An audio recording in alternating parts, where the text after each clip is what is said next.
there, welcome to African Brands. I'm Ore Ajewale. It's great to have you join us on the show today. Kicking off the show with our brand leaders chat with Mr. Ikechukwu Nnamani during a visit to his company's headquarters, Medallion Communications, right here in Lagos. He shared with us a few pointers for reducing the interconnect and infrastructural debt in the Nigerian telecommunications industry. Take a look.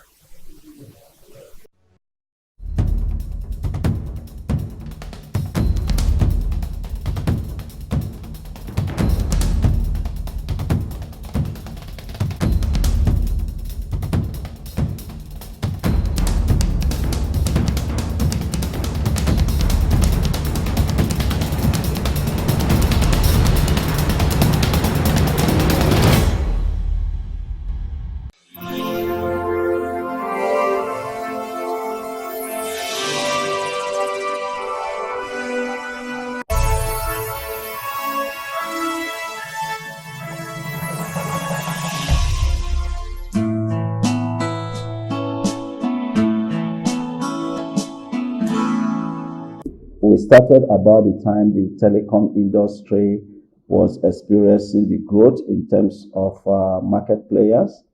And we saw the need to have a career neutral player that is able to bring together the various service providers under a common platform. And more importantly, bridge that gap that traditionally would exist between the bigger, stronger players and the smaller ones. And also bridge the gap that the various technology access to the subscribers was evolving with.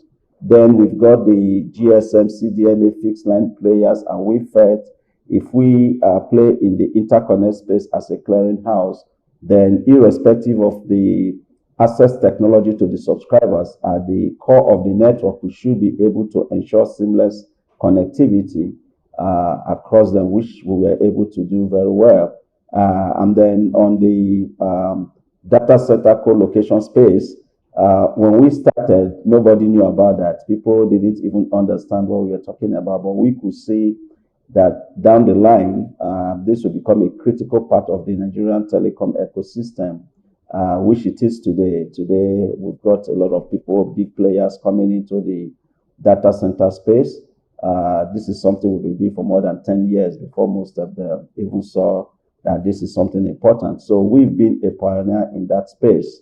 And that was because we could see what is needed to really achieve the core objective in terms of ensuring high and good quality of service to the subscribers.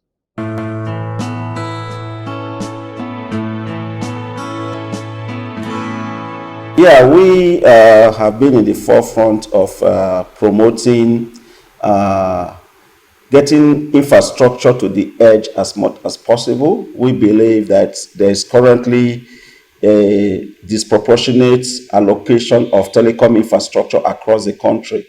A lot of the infrastructure is still warehoused within Lagos. Yes, we are a major player in that. We are very strong in the Lagos market. But we feel, given the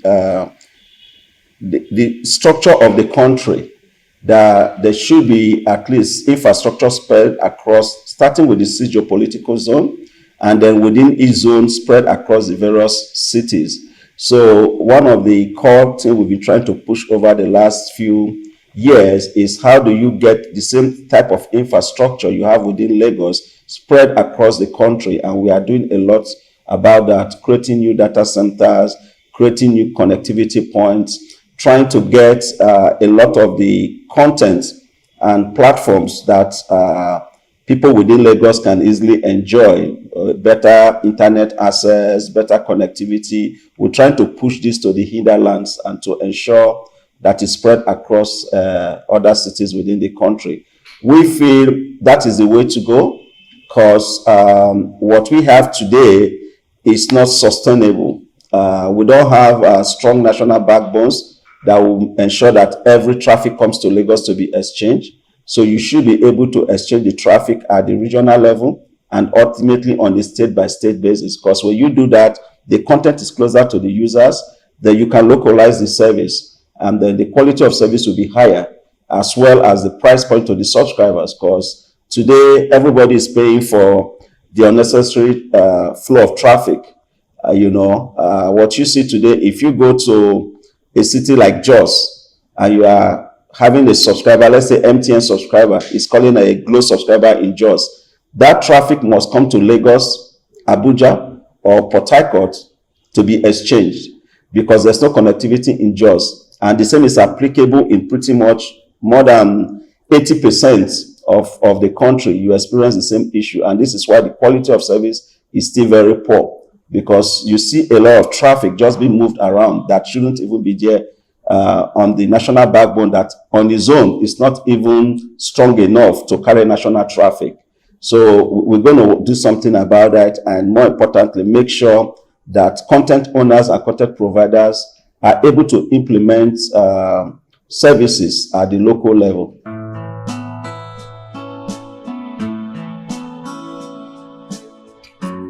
Progress has been made. It's still a work in progress. First, and it's fair to give credit to where it's due. On the federal side, I know the NCC has done a lot. The EVC had engaged the federal government at that level. And we know from the federal point, like right-of-way issues, they've been able to harmonize it within a reasonable price point.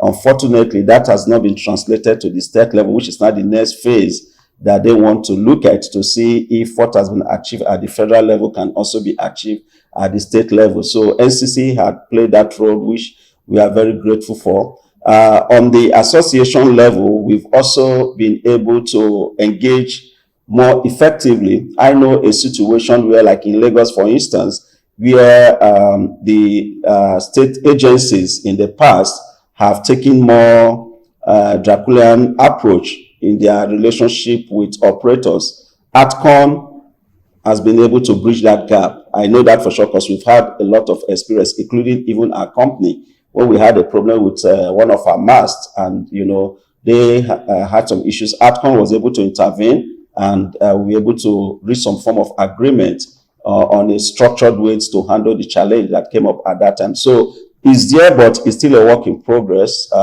It's not, and it's going to continue. We don't see it as something that will just happen in a day. We are not naive to know that these things take time. Also, because of change in personnel in government, election just ended. New people are coming on board. So sometimes you end up going to revisit the same issues with the new team that has come if there's no continuity in some of the states. So we understand that those are the challenges, but as we said, a lot of progress has been done.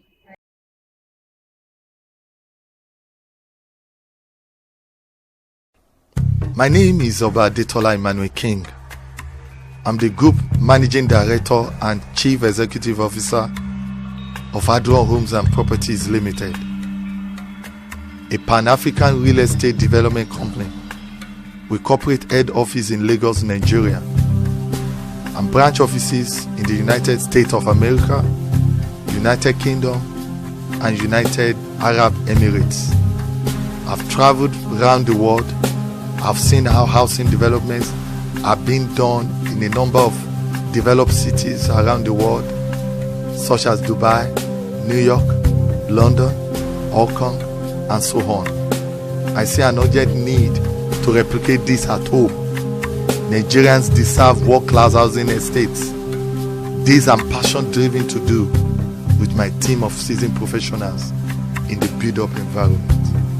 What started as the dream of one man some years ago, through sheer commitment and the hard work of a well-structured team of housing experts, has today become reality. Adron Homes and Properties Limited is a registered real estate development company established with the aim of providing all classes of Nigerians with first-class solutions to the housing problems in Nigeria.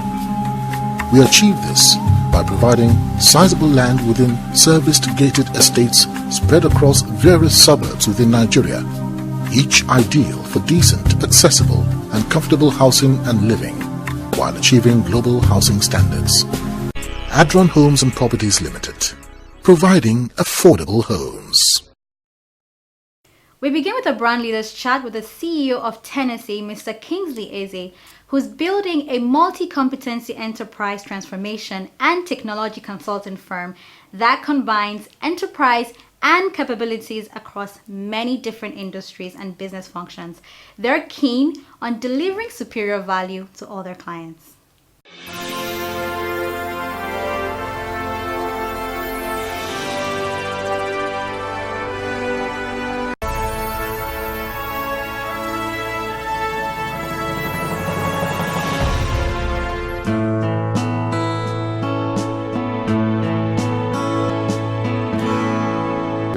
Tenece today has become a one-stop technology shop. It's a 300-plus man organization. So over time, we've built competencies in software development and IT advisory. Today, we're very strong in cybersecurity, supporting almost 70% of the banks when it comes to security solutions. We're very strong in infrastructure, be communications infrastructure and data center infrastructure. We're also very active on what they call endpoint devices as customers seek to expand the scope and level of using technology, their companies to provide services to their customers. We have developed a very strong outsourcing practice, where we provide resources to banks, to telcos, and other customers who are not interested in hiring and retaining a lot of IT professionals in their environment.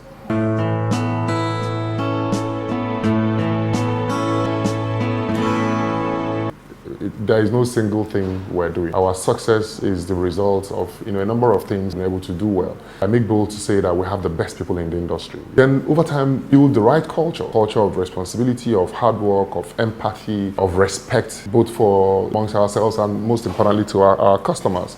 That has also helped us. Now, the other thing we consider very critical to our success is development. We train our people. We don't hold back anything when it comes to developing our people, and it's across board, not just our technical people. Even our management team, we make a lot of investments in training just to make sure we continue. We don't just attract good people, but we also attract and retain them. In the 10 years plus that we've been working, we don't have a single incident of failed project.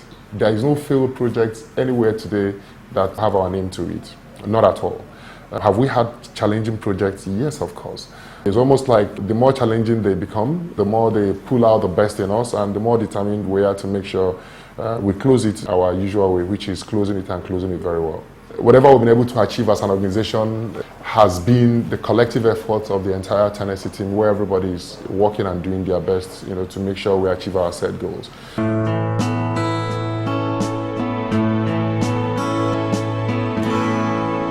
I think about last year, it was somewhere between 87 and 90 million population in terms of the internet penetration in Nigeria. This year is about 103 million, Nigerians, with access to the internet. That is one of the primary indices or statistics that are used to measure to what extent a nation or a people are adopting technology. So on the individual basis, a lot is happening in terms of how individuals are adopting technology in Nigeria today. So starting from our academia, where a lot of general exams today happen using CBT. So our young people have more or less first scenario where they must begin to engage technology. Come to the financial services, you also see what technology is doing in the banks and all that. Government is an area where so much needs to be done, but it appears that it's not moving as fast as you would expect. I mean, one would also understand the size of government, the political cycles that tend not to continue with the previous activities of preceding regimes, the very bureaucratic nature of government. So all those things put together are possibly limiting government's ability to adopt technology as fast as possible. But I see a lot of things happening. Immigrations will be one good area. Corporate Affairs Commission is also another good area where quite a lot has happened, even though a lot more can also happen. Interestingly, Tenece is also involved in quite a number of technology initiatives happening at the government, at the federal level, and even at the state levels, with different states. So yeah, we may not have moved as fast, but we are definitely not where we were before in terms of adoption of technology.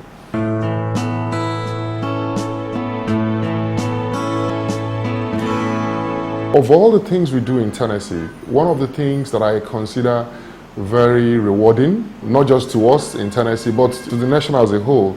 It's an initiative we started about 4 years ago. We call it the Genesis Hub. We invested in an innovation hub, which has become a breeding ground for young technology enthusiasts. In the past 4 years, we've trained thousands of young people on different areas of technology. In that time also, we have funded about 8 different startups, which are essentially, young smart guys who have come together with interesting technology ideas, and we have helped them fund those ideas, nurture or incubate those ideas, and also help them take those ideas to the market. So that also becomes our own way of checking the issues around unemployment, and all that. Reality is that today there is a mindset that government should provide employment for, but it's actually not possible. And if you look at countries that have done very well with single-digit unemployment rates, low value unemployment rates, countries like China, America, Germany, if you look at them, you find out that their growth is actually driven by small, medium-sized enterprises. And that is the kind of orientation or revolution I would like to see in Nigeria, where young people will graduate from school and be more interested in what they can do with their hands, be more interested in what they can set up by themselves, instead of dusting up a CV and trying to get into a paid job. So of all the things we have done as Tenece, our efforts in Genesis, represents the one that is closest to our heart, because of the efforts, because of the role it's playing in developing young people in Nigeria.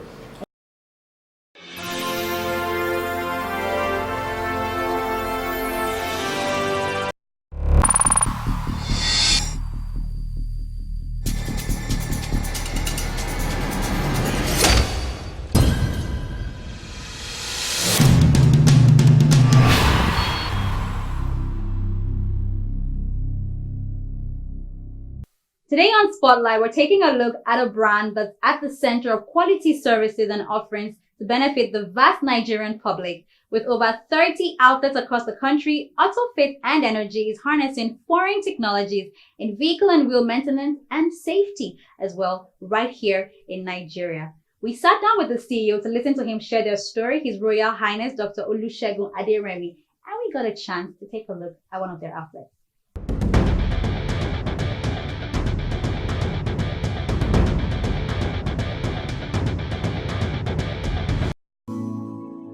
It's a business that, I created because of what I've seen in the society. Things are done here, which does not level up with advancement. And that led me to going out to, do some researches and study.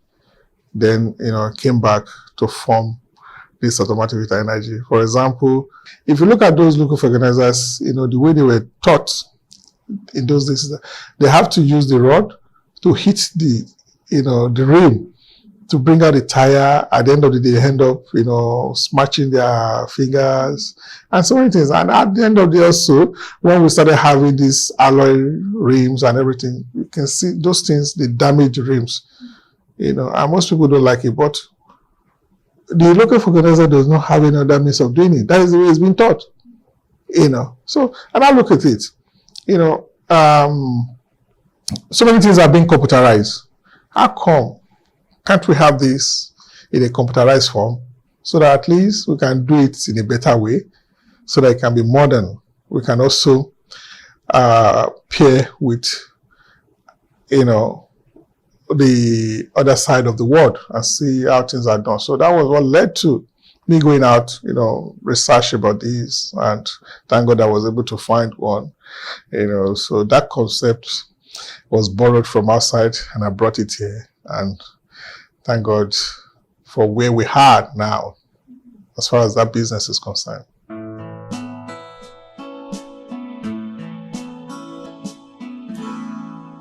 As far as automatic fit and energy is concerned, those other services that we offer are complementary services.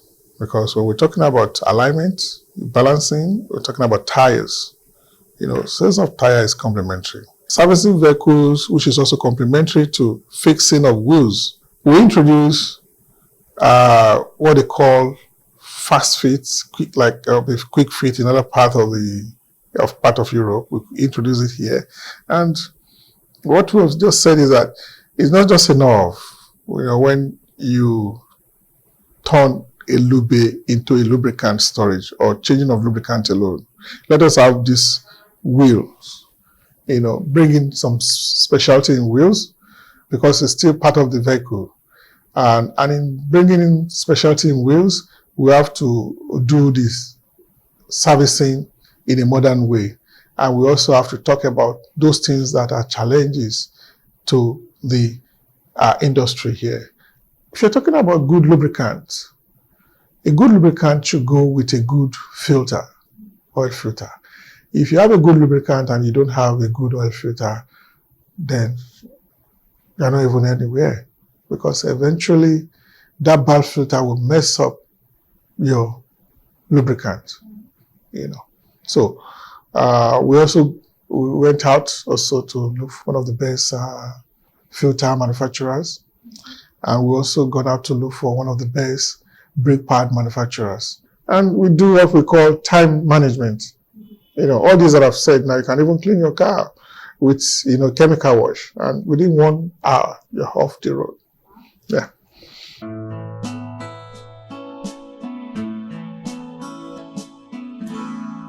We want people to really have that confidence in those that are managing their vehicle, and in also keeping their time. Not thinking of the time you're going to spend in garage, because of that you will not leave the fault in your vehicle for a long time. People don't go to garages because they think about the time they're going to spend there. And when you have a minor fault, if you don't fix it, it degenerates into a major one. So that is why in our place we say, okay, no appointment. You can just come in, get your car fixed, and go. And to the best of our own knowledge and ability, we've been able to save a lot of people money, on maintenance. We've also been able to save them much of their time. Time, instead of going to the garage to spend more time, spend days, we do it within 1 hour, and they're happy with us.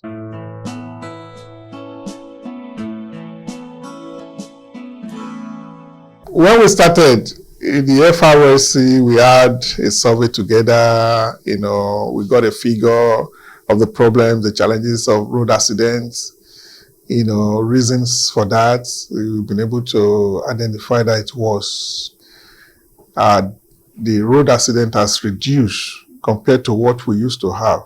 So to us, it shows us that people are beginning to embrace, this our technology, knowing about their wheels, Then afterwards, we started receiving award and recognition from outside the country. The first one that came was from Nairobi, Kenya. Afterwards, so many awards started rolling in. So it gives me joy that, people really understand what we're doing, and we're making impact that we intend to make in the society. So those awards are our biggest joy in this business.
Once again, thank you so much for joining us today on the show. We will be with you same time next week. I'm Maria Jolie. Have a good day.